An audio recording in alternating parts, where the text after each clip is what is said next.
د متنوع په علاقې کې یو کس لګي شوی د خپل پلار او رورې وجلې دي. وجه چې کوم دا هغه کورنۍ جنگ جګړې یادېږي. دا کم الګ باندې چې د پلار او د رور د قتل دعوه شوی د پولیس اهلکار دی. د حوالې سره د متنوع اشوخیل اوسیدونکو دی ریاض ولد تنویر د رپورټ درج کړی دی چې د رور دی د هغه د پلار سره په کور کې په کورنۍ څخه خبره باندې جګړه شوه. وی هغه ډزیو کې په دې ډزو کې د لک ډزیو کې خپل پلار ویشتو تنویر افریدي او په دې ډزو کې بل رورې دی انکسار اغم ویشته دی اغم مړ دی. د پلار او زوی مړ دی او د دې د قتل داوا هم د تنویر بل زوی دی په هغه باندې شوی ده.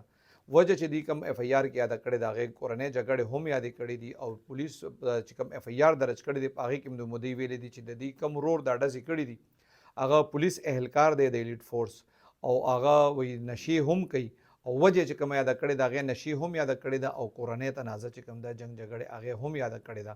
د پولیس وینا دا چې ای د ملزم خلاف د پلار او د رور د قتل دا اف ای آر چې کوم دی درج کړی دی او د هغه د گرفتاری د لپاره چاپی وهل شروع کړی دي. خو تر سره اوس پورې چې کوم دی ملزم گرفتار نه دی. څنګه چې ماته اوس یاد کی په اف ای آر کې دوه وجې دي کړی دي کورنۍ جنگ جګړه او نشي.